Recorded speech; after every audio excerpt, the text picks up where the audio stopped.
Right, my name is Paul, I'm from Singapore. Yeah, today I'm here to share with you, right, how to upsell your clients and upselling opportunity for your clients as well. Right, I was asked to share on quite a lot of topics actually: CRM, tools, upselling opportunities, how to site sell, and do many other things. So I'm only given half an hour, so I'm going to squeeze everything I can, right, so you could benefit most.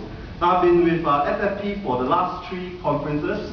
Right, so this is the 3rd conference, made many friends here, so very good to see all of you here. Right, as with the last 3 years, this is yet another installment of education, encouragement, and empowerment. All right, so to start off with you, first question is, what is upselling? All right, today we'll address this issue, what is upselling? Right, is to actually increase your sales. Okay, now who is best at upselling? So if you want to learn upselling, we'll learn from the best, right? And when to upsell, okay? Where to upsell and how do we upsell? Okay, now bottom line, why we upsell is also to increase our revenue and income. So let's watch this clip here. Shannon, could you help me click on the click?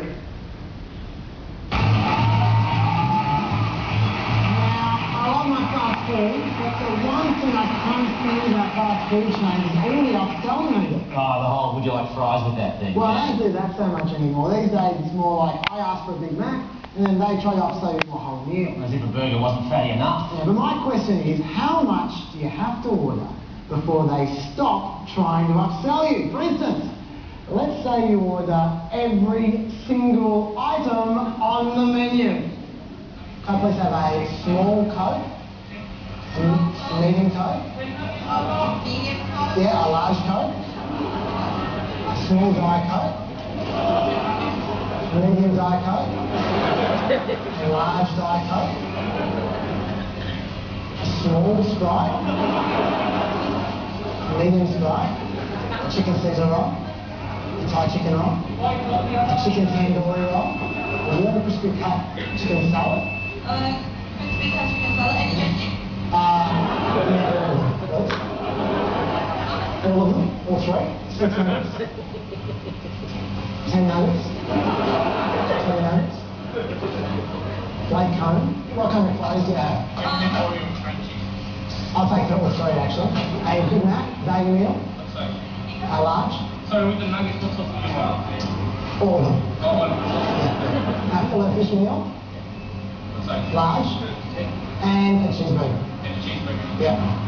Sorry? I should probably go a meal. What the hell? How much is all that? Oh, Jesus. I got like $20.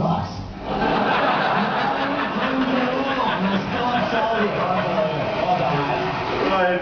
So how about that? You know, you order everything in the menu, and then they still ask you, do you want a meal to go along with it? All right. Now, as we observe this, what we have observed, right? McDonald's, they're very good at upselling. But the question is why and how do they do it? Right? Now, it's actually in the CRM system, that cashier there. When you order a cheeseburger, you punch that button, immediately it prompts, do you want a meal with it? Right? So it's not that, you know, all of us have experienced it. You walk into McDonald's, they greet you, welcome McDonald's, right? And you order fries, you ask you whether you want to upsize, right? Your meals, they ask you want to upsize. So this is something that we learned from McDonald's. Now, compared to McDonald's, how about Ramly Burger? Which one is the better burger? Ramly Burger, right? All you feel Ramly Burger is better. But you see, Ramly don't have a CRM system that does this. Right? Imagine if Ramly Burger just asked a question like this: do you want double eggs on your burger? Do you think that business will grow? Right? So it could just improve dramatically just by the way you ask or the way you process your businesses. Right? So CRM systems are very important. They are first step to identifying upselling opportunities.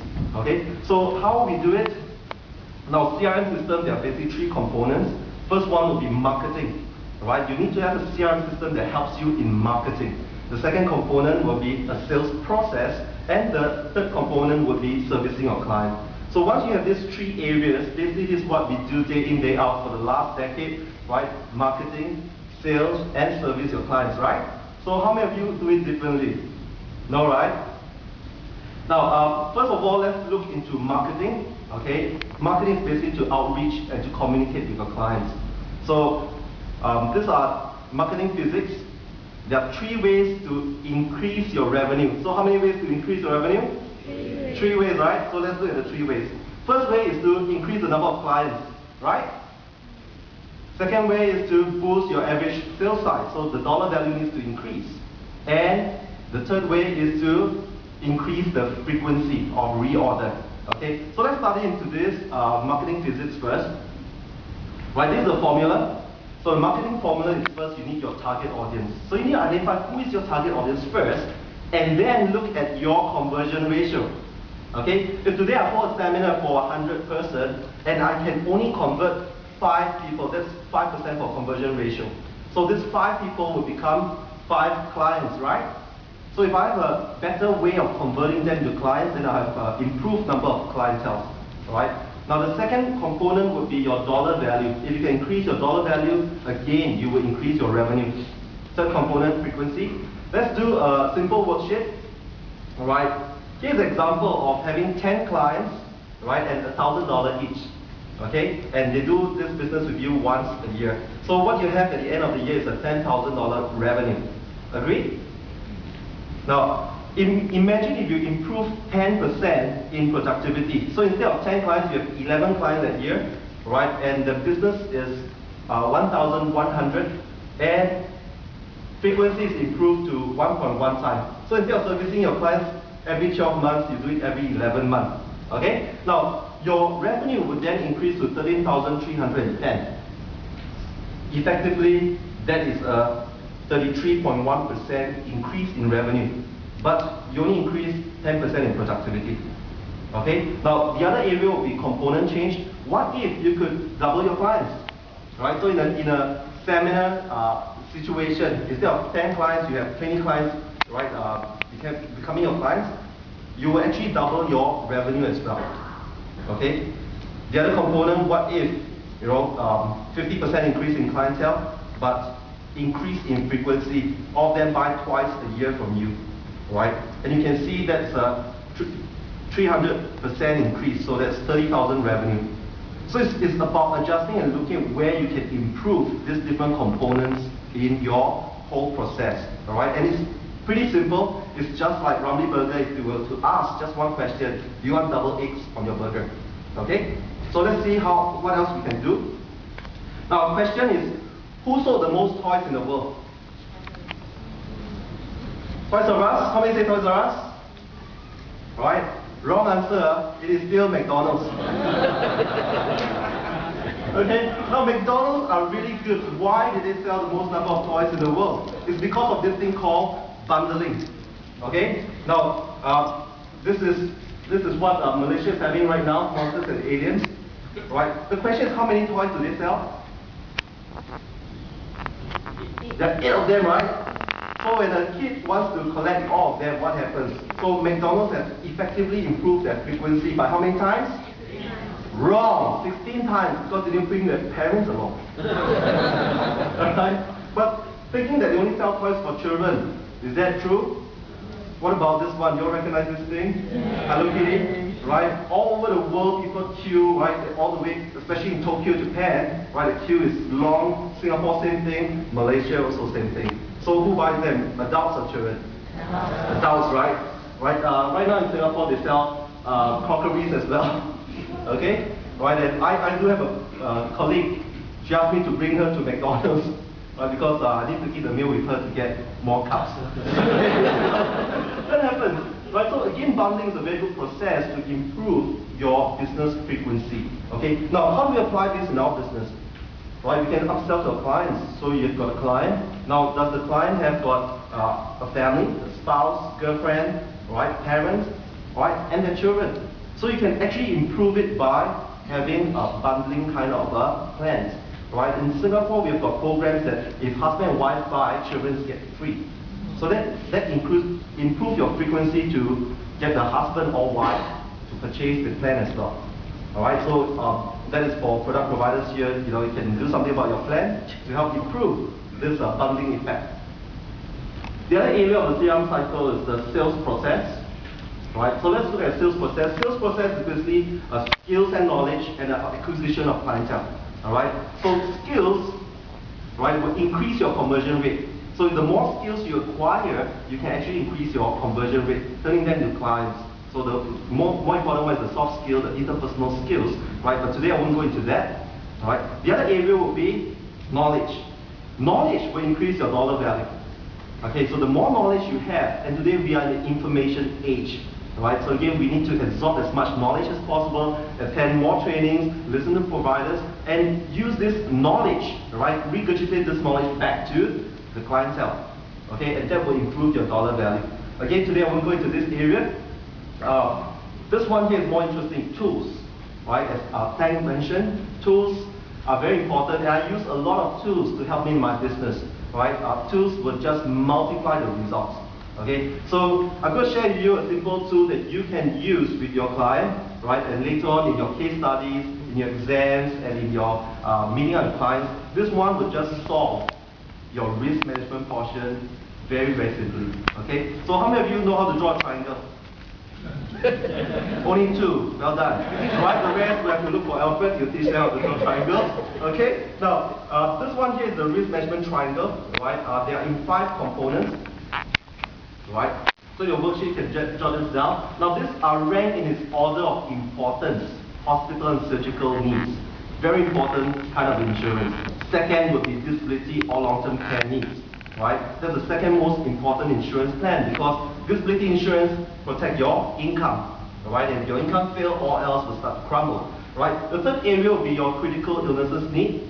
Right? Fourth, debt cancellation. And the bottom one that covers a white base is personal accident. Right? Usually when I see a client, I'll cover the top and the base. That's your surgical, right? And your personal accident. Those are easy plans to consider to acquire clients. So that's the acquisition process that I use. Now imagine after doing a summary of your clients, and then this is their result. What do you think your clients will say? What do you think they'll look at? They'll definitely look at things like this, right? Hey, what is this? How come I don't have? I thought I bought a lot of insurance, right? Personal accident, I've got none, right? What should I do with all these that I've not covered? So instead of doing the sales process, you educate the clients and you encourage them to tell you what they want. Okay? Now, you can easily improve it by recommending, right, all the different plans and what they should have, right? So it's a very simple process. And I use this triangle for the last 10 years. Today, if I see my clients still ask me to draw triangles for them. All right? So it's a simple process, but importantly, who are our target audience?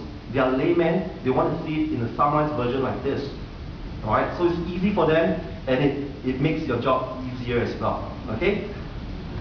So the way to upsell the client, right? One way is to increase the number of clients, right? The other area is to improve the frequency of sale. So every client, 5 different areas. Children, of course, they don't have disability income, so 4 areas per child. So this is a very simple approach to use tools to multiply your result.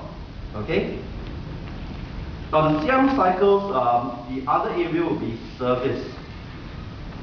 Now service is definitely a very important part of our business, right? The expectation for service is important. Now the clients that bought insurance plans from you, investment plans from you 10 years ago expects you to remember every single detail that was discussed. So your CRM is supposed to take care of that, right? To be able to meet requests, provide care, diagnose and serve the client, so to speak. Right, last year I did touch a bit about CRM, telling how effective CRM could help you in your business.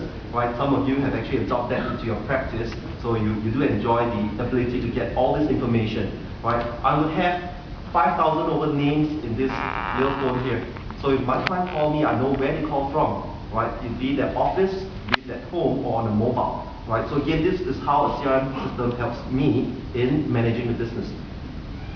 Right. Now, last year, remember this? Right, all of you were drawing your network chart, networking for growth. Today we're going to go down the second level, how to expand on this network. Okay, so be it in Singapore, in Malaysia, we all do this networking for growth, but this is the second level, right, to network for growth. Now, networking or identify upselling opportunity comes with relationship. Okay, normally from yourself or your client, the nearest relationship would be their family, then their relative, personal friends, colleagues, acquaintance, online and long lost friend. So that's the usual relationship closeness. Okay. Now, but all of us are dealing in all these different segments. Now, how many of us don't have a family? All of us are family, right? So from the family part, there are many people that you can talk to. From paternal side, maternal side, right? Relative, blood relationship, non-blood relationship, right? In-laws and outlaws as well. Okay? These are people that you can start networking. Okay? Now the second area, schools. We all attend schools, right? Yes or no? Yes. Yes, right. Okay. So we attend schools from primary to secondary, tertiary, college, and also courses that you take. These are people that you should constantly get in touch with, right? And you can build a network from there. Okay? Colleagues. Now many of you are not, day one starting off in this industry or in this company. So you have got ex-colleagues, you've got other business partners, right? You have co-workers, you've got office workers, contractors, and many people that you can think of. List them down. Okay? These are just going to help you establish your business. Okay? Now, I believe many of you who come into the insurance industry, you have this Project 100. Right? You list out 100 names. Now, just by going through this, you can easily have a Project 500. Okay? Now, the other area would be friends. Right? Friends would be clubs, buddies, interest groups, internet friends, national service, or any childhood friends. So this will be another networking group that you can work on. Associations, okay, be it parenting group, community care centers and all that. Religious group, that's a huge area that you can network and find friends, okay? And also acquaintance, your next door neighbor, your friend's family, okay? The guy at the hawker center, the doctors, and other people that you meet. So these are the 7 areas as you expand on that relationship, the networking for growth that you did last year. Every single person, every single client have got relationship in these 7 areas. So once you know this, you can actually expand this with your existing clientele. Okay? Who are the ones that you can refer? How to work with them. Okay, so how to change your clients? How to change your clients from a B2C, business to consumer, to a B2B, right? Making your clients your business partner. Okay, so most of our clients are either in these 2 categories. Either they are employed in a position in the company, or they are self-employed. All right. So again, as an employed position, it's quite simple. You just need to ask yourself these few questions. Is there any conflict of interest to your client's business and yours? Alright? Then how can you be of service to your client? And how can your service enhance their business level and services?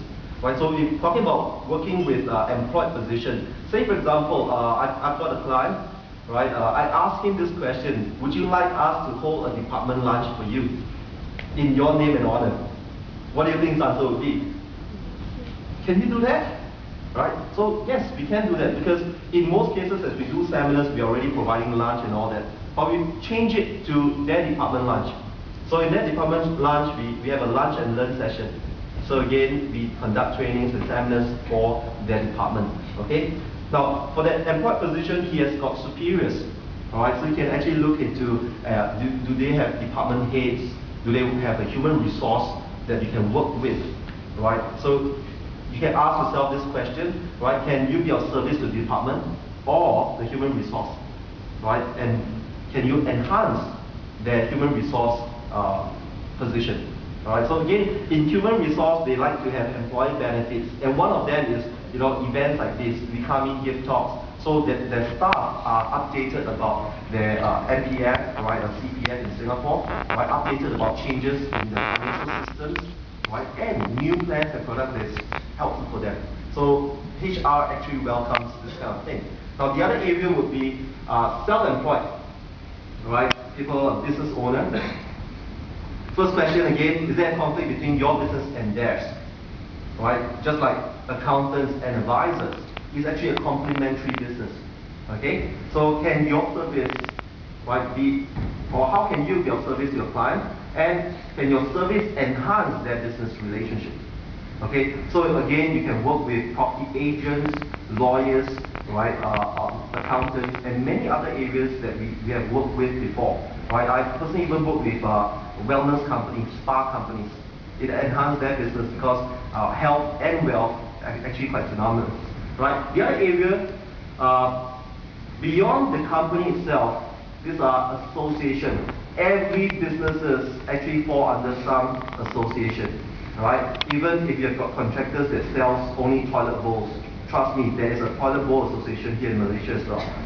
Okay, so you can work with an association. If there's ways that can help this business, then you can bring it up to the association. Look, I've actually helped one of your association members. They will improve their business significantly.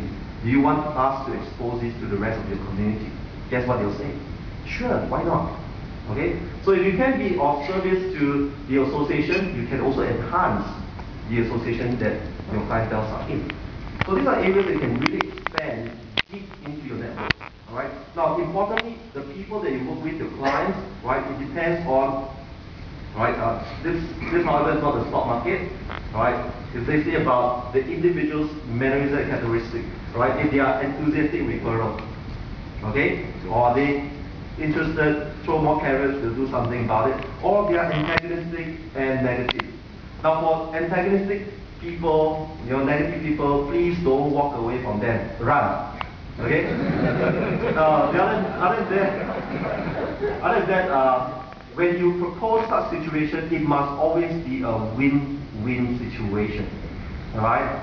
Because nobody likes to work for free, and if again they bring benefits to you, right, why not reward them and stuff? Right? So win-win situation is very important in getting referrals as well. Okay? Now this is a simple exercise to identify what kind of clients I like to work with. Okay, so every one of you need to narrow down the type of clients that you like to work with. Say for example, the key characteristic of my ideal customer, they must have high trust value with me. If they don't have high trust value with me, I don't need them in my portfolio. Okay? Now the other area I like to work with wealthy individuals, right? View me as a resource center, and clients will also take initiative. Right? Because after all, it's their money. They better be taking initiative as well. Right? So these are the ideal kind of clients that I like to work with. You need to identify what are the type of clients you like to work with. Right? Maybe for some who is more quiet, soft-spoken, you like to deal with clients who are also quiet and soft-spoken. Right? Those who are more gregarious, right? Party animal, you may want to work with salespeople as your clients and referral source. Okay, so you need to identify that for every individual before you step off to look within your clientele who are people that you can work well with, right? So characteristics from unique to best would be friendly people, understanding, mild-mannered, eager to learn, open-minded, and know what they want, referring business, right? So good clients to me are people like teachers, doctors, right? They are also professional but busy, right? But they are also professional who understands, right, our area of work. Then poor ones, close-minded, can't be bothered, non-communicative, procrastinating people, ignorant and non-objective. Right? So again, to me, I've labeled that down. So it's easy for me to identify people that I can work with or clients that I love to work with. Right? So if you have an obnoxious client, right? Yesterday I was talking to Sally, and she was sharing that she actually rejects them gently. That is, right? Telling them that maybe it's better you look for another advisor. So this is how you identify and grow your consumer base or your clientele base as well. Alright? So with that, this is what I'll be sharing today. Alright? The quick recap: marketing, sales, and service. These are very important. And we've put in this triangle behind this CRM system that will identify how marketing can help improve your number of clients. Sales will then improve the dollar value or your revenue, and service would help improve frequency of sales. Okay? So marketing will establish awareness, because if you don't do and market yourself, nobody knows who you are and what you do. Sales will bring in the wealth. Service will create raving fans. Alright, so this is one of the best ways, best business to be in, and the choice is yours to create raving fans. Okay? One customer well taken care of could be more valuable than $10,000 worth of advertising. Okay, because the moment they are raving fans, can you imagine your clients advertising for you? Okay? So with that, if you don't take care of your customer, someone else will. Thank you. My name is Paul.